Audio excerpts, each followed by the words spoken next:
Thank you. দেখি কে আসছে। Happy birthday to you, happy birthday. Thank you. মানে আমারই তো খেয়াল নেই, তোমাদের মনে আছে?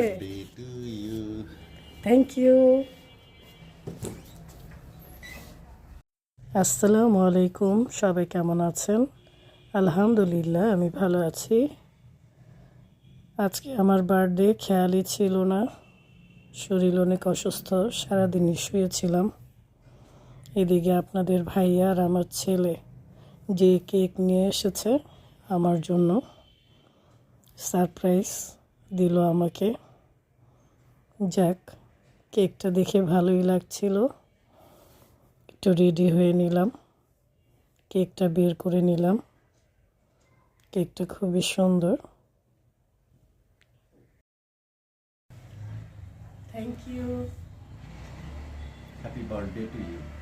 Thank you. গোলাপ ফুলটা গ্লাসে রাখি, কালারটা খুবই মিষ্টি গোলাপ ফুলের।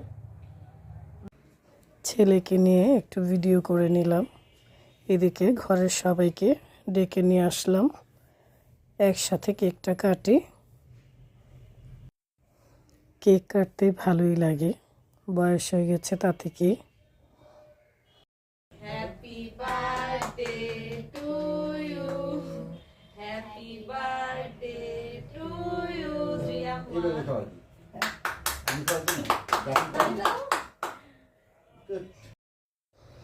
যাই হোক, অনেক অসুস্থতার মাঝেও ভালো লাগলো, সবাই মিলে কেকটা কাটলাম।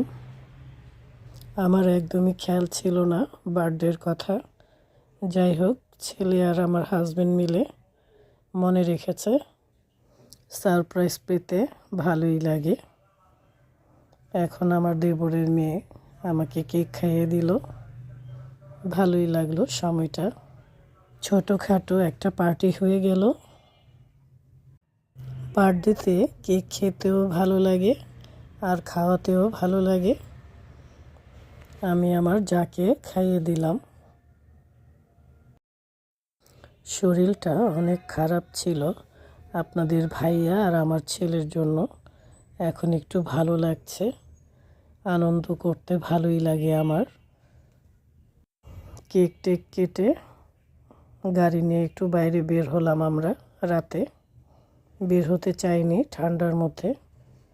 আপনাদের ভাইয়া বলল গাড়ির গ্যাস ভরবে, তাই আমরা তিনজনই বের হয়ে গেলাম গাড়ি নিয়ে। আমি তো একদম প্যাকেট টেকেট হয়ে বের হয়েছি যেন ঠান্ডা না লাগে। সিএনজি স্টেশনে চলে আসলাম, অনেক রাত, তাই আপনাদের ভাইয়া একা বের হয়নি, আমাদেরকে নিয়ে এসেছে। গ্যাস ভরা হয়ে গেছে, এখন চলে যাচ্ছি। সবাই ভালো থাকবেন, সুস্থ থাকবেন, আমাদের জন্য দোয়া করবেন। আল্লাহ হাফেজ।